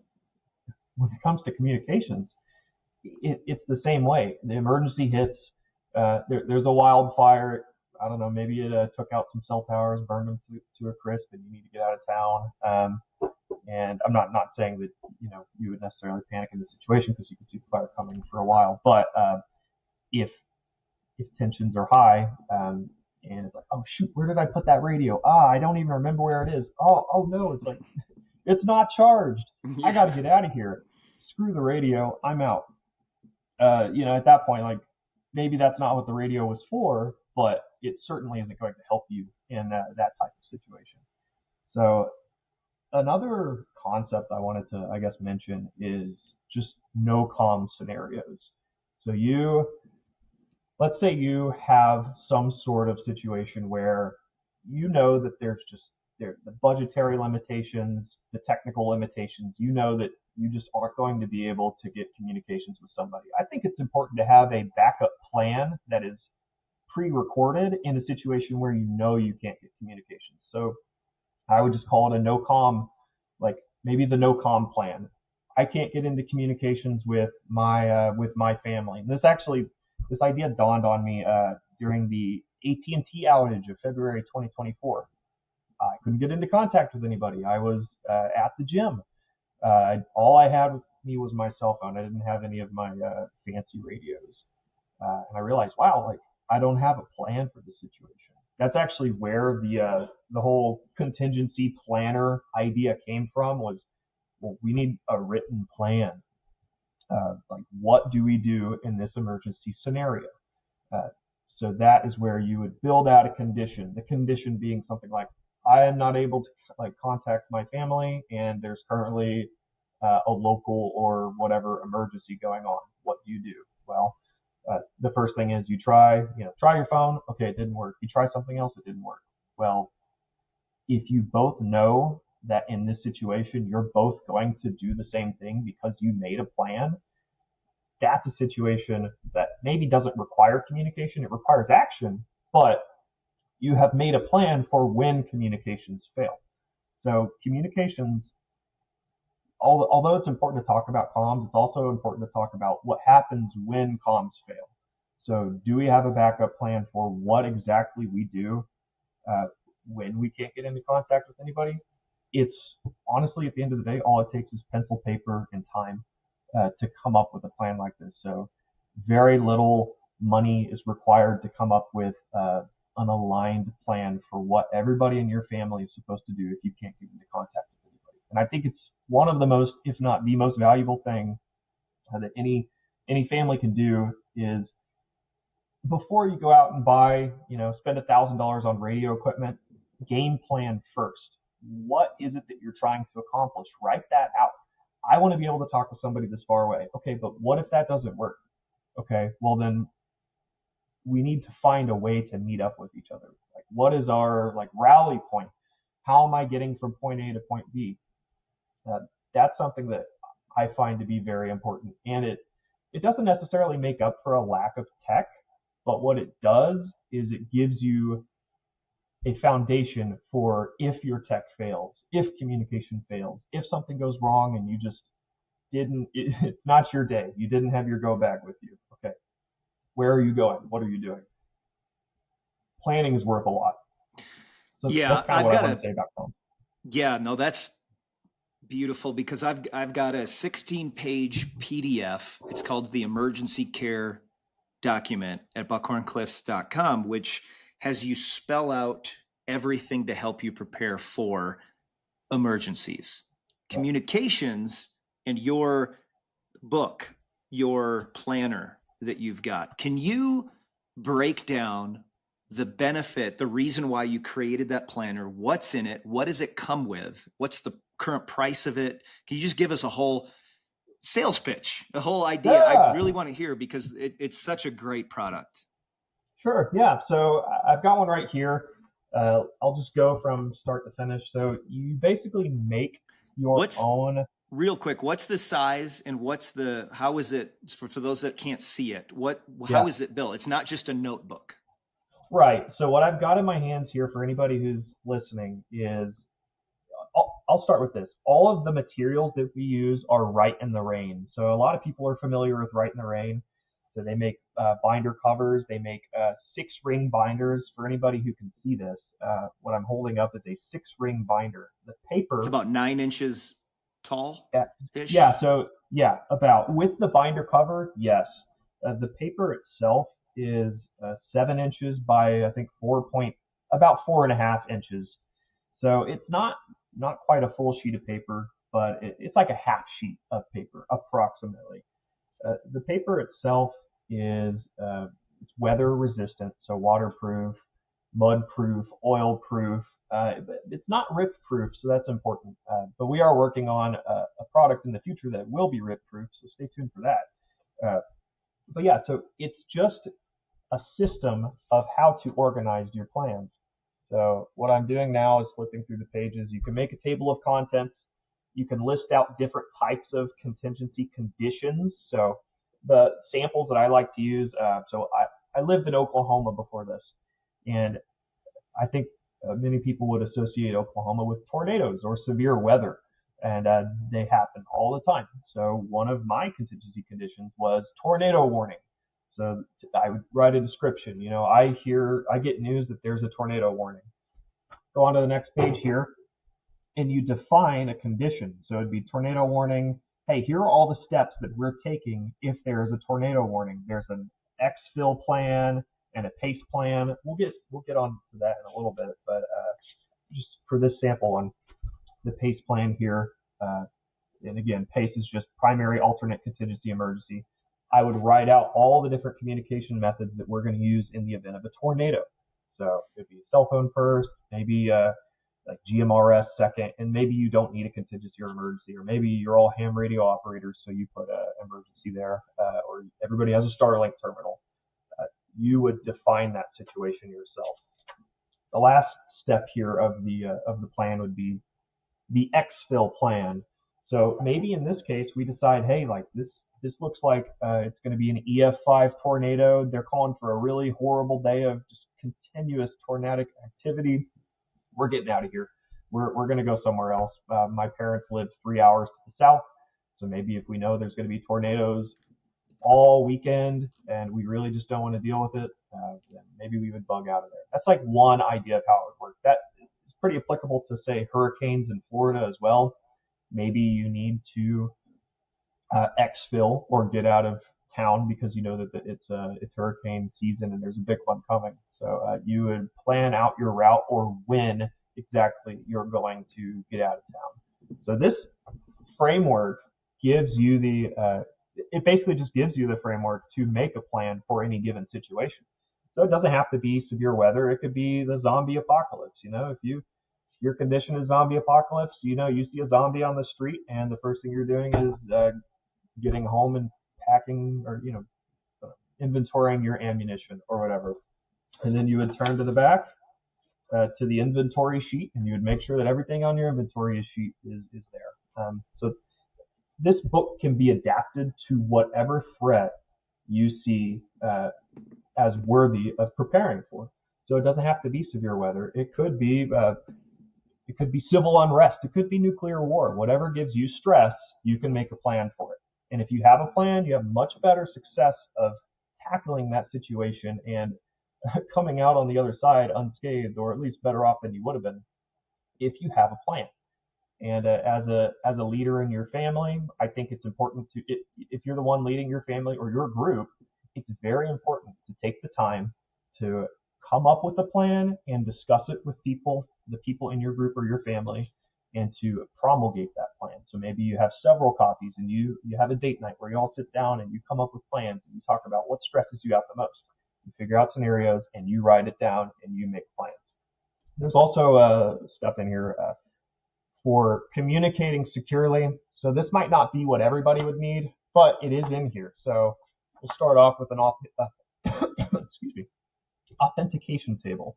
So the concept here is that perhaps you don't know if you're talking to who you think you're talking to. With the advent of AI, I have made recordings of my voice, written out a script, had it say something, and played it to my parents. My parents said, "Yeah, no, that sounds exactly like you." Like, that's not me. That's an AI recording.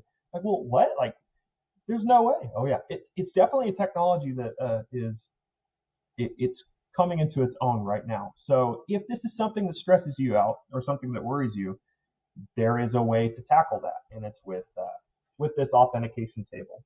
You can get more information about authentication tables on my website. There's also Real there are quick, other what ways. is your Yeah, website and what are some social channels that you would like people to visit?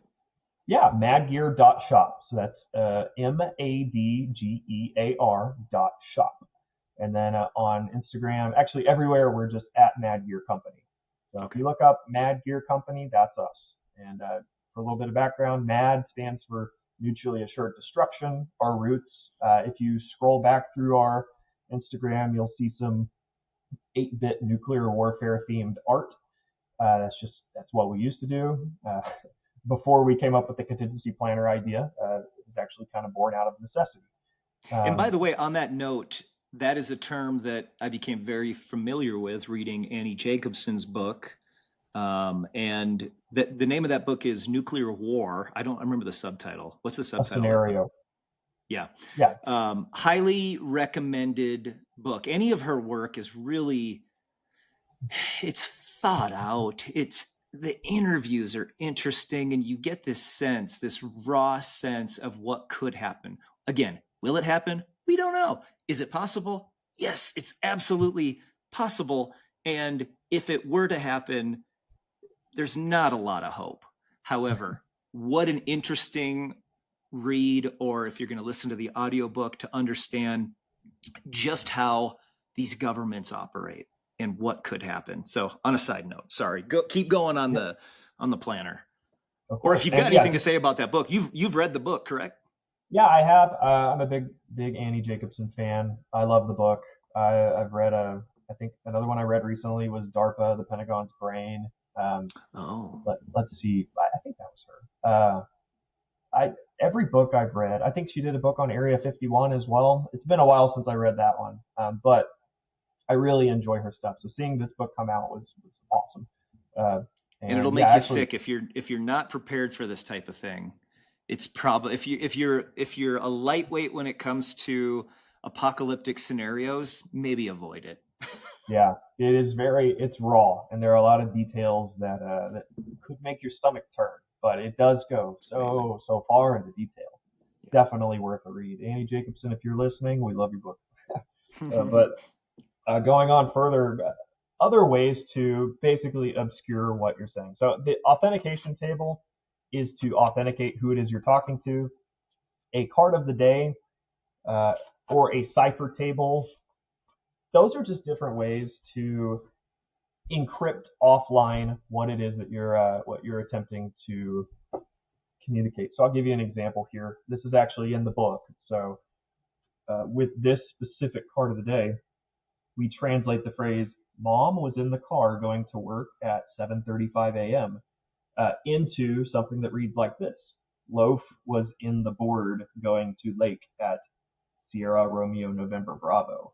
So to the somebody That's who's great. listening would just say, what, like, you don't know who's talking about what or where they're going. But to the person who has the card of the day, what sounds like nonsense is actually translated into something that makes sense. So if there is a reason and you are legally allowed to obscure what it is that what you're saying, then this might be something that's useful to you. A situation might be if you have you're afraid that looters are going to find out that you're the only house left in town that has a generator and fuel running, and you're trying to make sure that people don't come take the stuff in your house after a hurricane or whatever. Maybe that's a reason that you would want to obscure what you're saying. Cipher tables are old. I got a question on what you just mentioned real quick before we jump into Yeah, that. of course.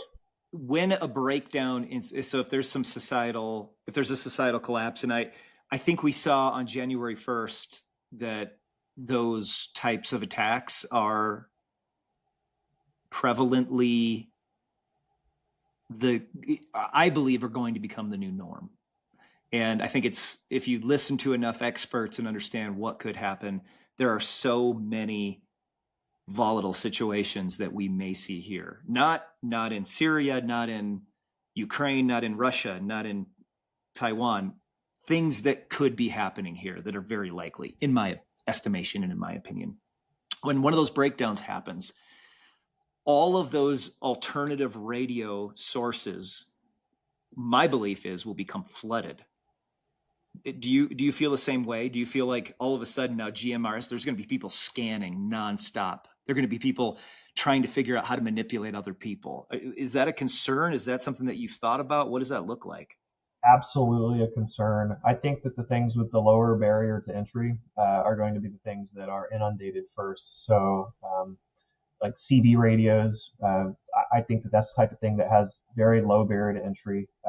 GMRS also has, it's not hard to buy a GMRS radio and to assign or to set it up for a different channel. So I just think of how much time and energy does it take to get onto, like if you're using HF, you could go into some very obscure small corner of HF, sending data over a really specific type of protocol that nobody's ever going, like no one's going to step on you. And in radio terminology, getting stepped on just means somebody is talking at the same time as you, thereby making it difficult to hear what you're saying. So it really depends on how many channels are there, how many people are in your area. Like let's say out where you live, I kind of doubt that you could probably switch channels. You could probably switch around enough to where you would find a channel that's not in use and not being interfered on. But if you're in Denver or if you're in like any big metropolitan area, I completely agree that you will probably get stepped on. If you're using a radio system that is easily available. So if you go to Walmart and you get some FRS radios, I think a lot of people are going to have the same idea.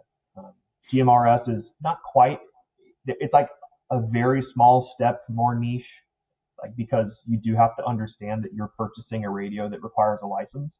Whereas any walkie-talkie on FRS that you could buy at Cabela's or whatever is going to be available to everybody. Everybody knows, or most people, when they think radios, they're going to think walkie-talkie that you buy at Walmart or Cabela's. So yeah, I agree that people are going to be stepped on quite a bit. The more obscure you get, the more chance you have of being able to communicate. And one thought on that, and really an interesting aspect for utilization outside of communication with a second party. Can you talk a little bit about accessing weather reports, or what can you do to get onto any emergency updates with a GMRS device, for example? Actually, I want to segue real quick because sure. I think there's something important that we haven't talked about yet. Now that you mentioned that, it's coming to my mind. So give me a second while I grab this. Yeah. It's another type of communications device which is simple. It's receive only. This guy right here is a small emergency hand crank radio. So there's not a lot on it, honestly. There's just a couple of knobs, 2 knobs actually, one for tuning and one for volume. And in a really bad day, turning something on like this, you'll be able to tune into whatever is left of, if it's, let's say it's a weather alert. This type of radio will tune into, I can't remember the exact frequencies, but there are frequencies specifically where weather information is sent out. And these emergency radios, kind of like this one right here, this little hand crank radio, will tune into those frequencies. And there are also other FEMA type frequencies where I think Annie Jacobson's book mentions a little bit about this, going out over different radio frequencies in the event of some national situation. FEMA radio stations going out saying, hey, this is what's going on, here's what you need to do. So something like this is a good way to get started, because this was actually free for me. So I went to a local drive. I live near a nuclear power plant, and every year they give out potassium iodide and emergency radios. So of course I showed up, got my free potassium iodide and emergency radio because of the local threat of some sort of nuclear meltdown. Of course, like you'd mentioned, for several things. like very small risk, but the community is at least somewhat more prepared than they would have been. But it was nice to get this radio because it's something. It's better than nothing. It's better than being completely blind. And I think these usually sell for maybe $20 to $40, depending on how many features and bells and whistles you want. But something like this is the first step. On a side note on that, on the video that I posted today, which is January 3rd, the video that I posted today on YouTube, and then there's a brief excerpt of the reel on Instagram, and we'll go on to other social platforms. But on YouTube, it's a 12-minute video. There's a full blog post at buckhorncliffs.com, and I've got one of those hand crank radios as an example. What's nice about that, you can tune into FM or AM radio as well. You can get those alerts. The hand crank can power up that battery, and the one that I recommend has a tiny little solar panel built onto it, so you can set that into the sun, and that you can also plug in a USB device and use it as a charger, a small trickle charge to a smaller device like an iPhone, or even your GMRS device. You can have that extra little bit of backup battery, and it shows you the date and time on it as well. And I think that one retails for around $70 or $80 on Amazon. Yeah, very approachable and very useful. There's actually another podcast. I don't know if you've heard of it, but Prep Comms. It's actually it's a newer podcast, but one of the first things that the gentleman on that podcast, Kale, mentions is one of these guys. So before anybody gets into the transmitting side of things, a good place to look is receive only, because at the end of the day, for a lot of preparedness type of information, like weather alerts or FEMA alerts, having one of these receive only radios, they're so cheap and so simple, you might as well have one. And it's also something that you can keep in your house, in your car, for somebody who maybe doesn't feel comfortable talking on a radio. Well, at least there's that. So I think it's a good place to start. GMRS, of course, is good as well. But this is another thing that anybody could get into. Like, literally anybody could have one of these devices. I know Christmas just passed, but it's a great gift because it's not something most people are going to be like, oh, I should go out and buy one. Well, if you got it as a gift, that might be the gift that you are very, very appreciative of in the day that you need it. Yeah, for sure. So with the understanding of GMRS, you also mentioned that you can receive NOAA alerts on that and FEMA alerts on a GMRS or a ham radio. Can you get it? I don't think you can get that channel on FRS, can you? I don't have any FRS radios that have that capability, but I know that perhaps there is one. But I know my GMRS radios do have the capability.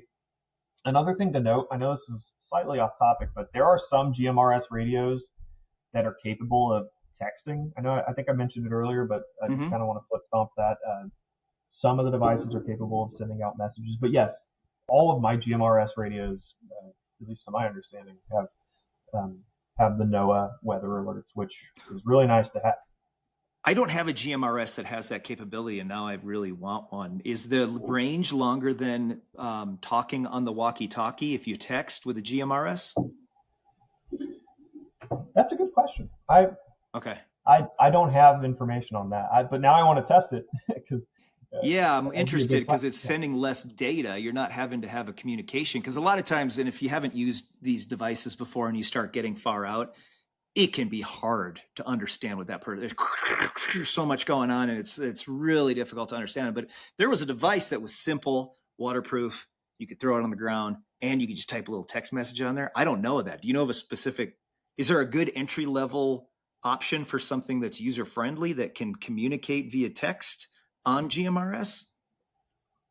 Not to my knowledge. So the only device I know, actually, I think there are two. This is one of them, the BTEC GMRS Pro, and I believe this is a clone of another device, to my understanding. It's the only one. The reason I got it was because I'm I'm fixated on this idea of digital messaging over different types of radio. Well, it's awesome. But yeah, it's crazy. Such a great concept. Texting without any cell phone. But it's the only one that I know of.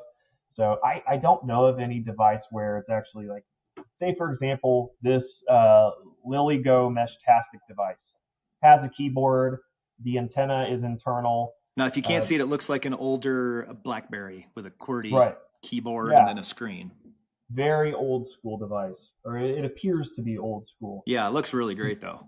Yeah, I like it a lot, but to my understanding, there is nothing like it in the GMRS world. Maybe that's a product idea for somebody. Maybe that'll be one of our projects for 2025.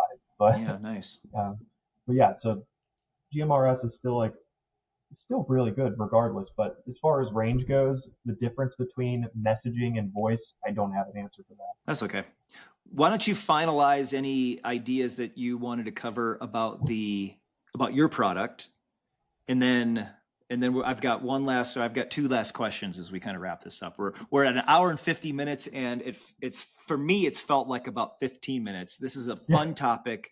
I think anybody that's unsure or were previously unsure of what to do now, I think after hearing kind of this breakdown that you've been explaining, I think you've got some really good options. So let's hit on some final ideas on your planner. Gotcha. Yeah. So just to foot stomp, the planner is a way to get organized. If you don't know where to get started with preparedness, the planner is a good place to start.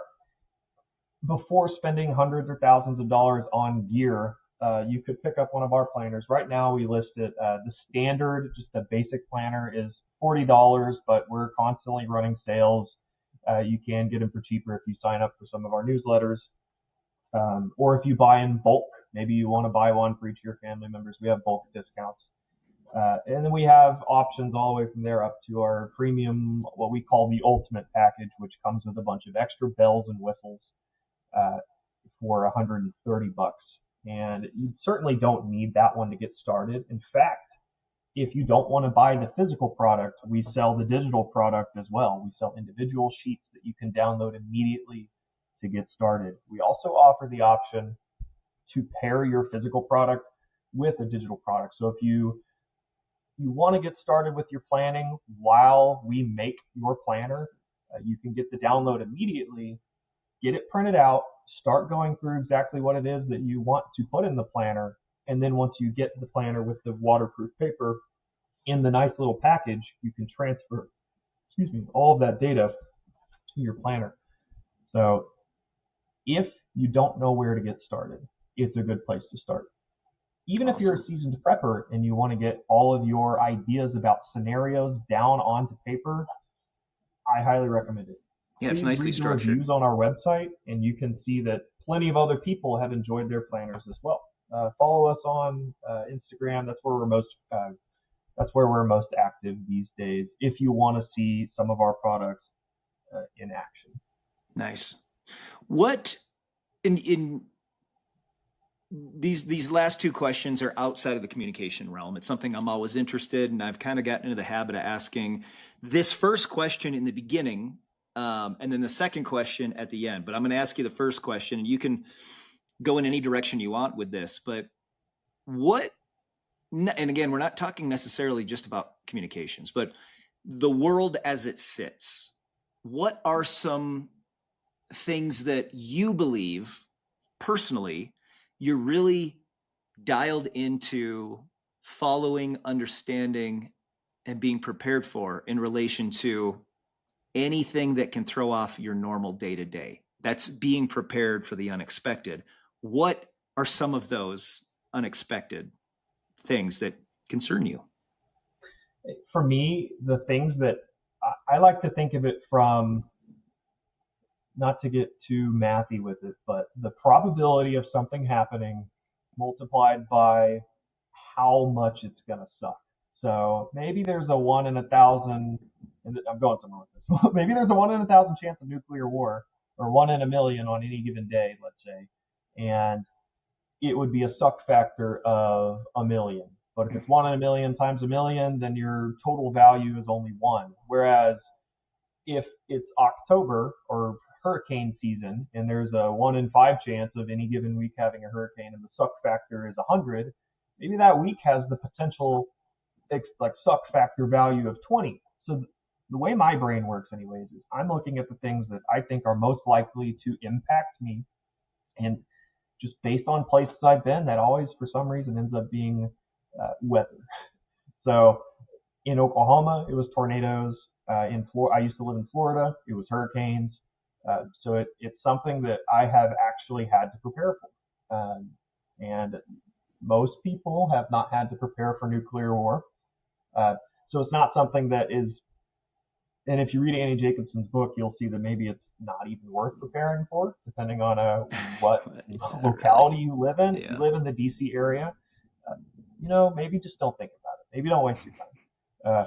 But so the way my mind works is like, how likely is the thing and how much is it going to suck? And then I find some sort of like, okay, value that I can derive from that information. So I'm planning for weather events. I'm planning for if it seems like, let's say this month, it seems like there's already been a lot of news January 1st of 2025. Maybe that means that in those given times, my preparedness looks like not going to crowded areas for a while, or not, more like things I wouldn't do than things like versus things I would do. But something I think that can apply to anybody would be, I know you've harped on this before, but food and water are the types of things that anybody can prepare for. So whether it's water purification or whether it's, electrolytes, very important. I actually just recently did a bulk purchase of electrolyte powder because I feel like that's a good way to stay hydrated. It makes me feel better.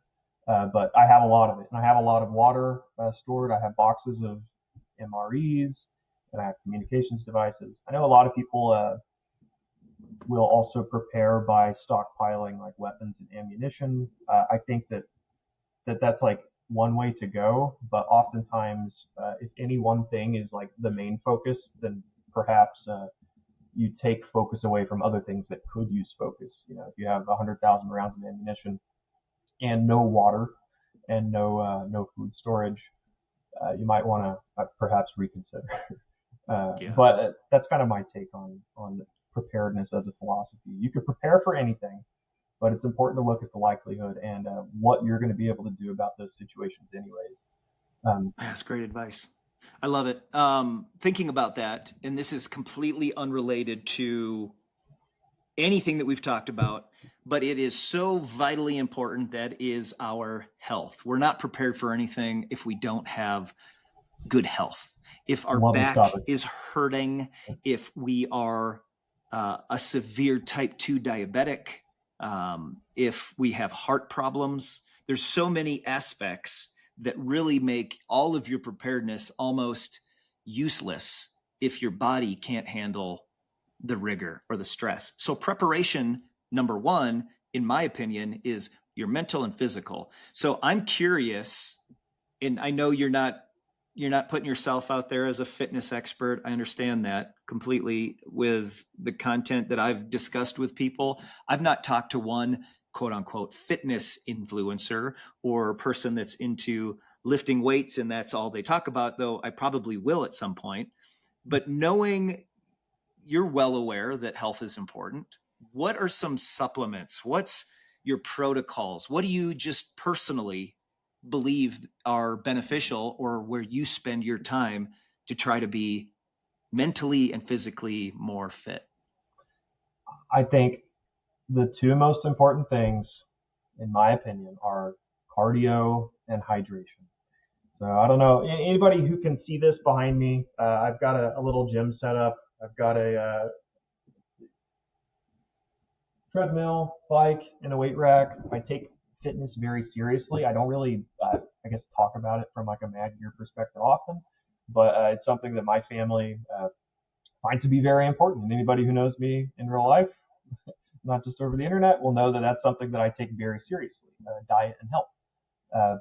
So the normal person, actually, I'll give a quick story. So, and I don't think my parents will ever listen to this, but maybe they will. But back in the day, my parents were, I'll say, like a lot of Americans, they weren't really looking after their health. They were bigger, obese, and they were starting to their knees were starting to give out. They weren't able to do as much as they liked to do. They liked to do outdoorsy stuff, but it was getting more and more difficult as time went on. But they picked up their cardio. They started eating right. My dad's in his 60s. My mom is in her 50s. And they went from being obese and not exactly super active to relatively very fit in only a few years' time. And all that to say is it doesn't matter, I guess, how old you are. You could still turn your fitness around at any time. And your quality of life will be a lot higher. And I'm not a fitness expert, but what I can say is I know for sure that I feel a ton better whenever I'm doing my cardio, whenever I'm hydrated, whenever I'm eating like whole foods, veggies, lean meat, all of that stuff. I think the number one thing though that anybody could benefit from is probably more cardio. And the only people that might fight me on that are, I think, people that are already doing a lot of cardio. So Zone 2 cardio, I know, what's the book? Outlive. If anybody has read Outlive, I know there's a lot of mention of like how important Zone 2 cardio is. And if you don't know what that is, it's just a heart rate range, like a type of level of intensity of your cardio. Zone 2 is not very intense. It's conversational pace. So it doesn't have to be crazy difficult cardio, just something where you can put on a backpack and walk at a quick pace or walk up a hill, something where it's not super easy, but you still feel your heart rate increasing.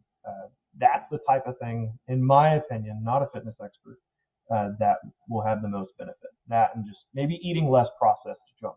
That's a big thing in my family right now is just anything that's processed. We, only shop around the outside of the grocery store. If it's, only things that like single ingredient items, and then we cook everything at home. I know that's not possible for everybody, but that's like that's something we're trying to do better at. That, hydrating, and making sure that we get, 150 minutes of Zone 2 cardio every week. That's our goal. That's something that we've been sticking to for a while. That's useful. I love it. I appreciate your time today. Thank you so much for going over everything. Can you one last time just let people know where they can find you? Yeah, you can find us on Instagram at Mad Gear Company. You can go to our website, madgear.shop. We also have a YouTube. It's not very full of videos yet. We intend to get more into long-form content this year. But yeah, Mad Gear Company. Love it. Thanks so much for your time. Thanks, everybody.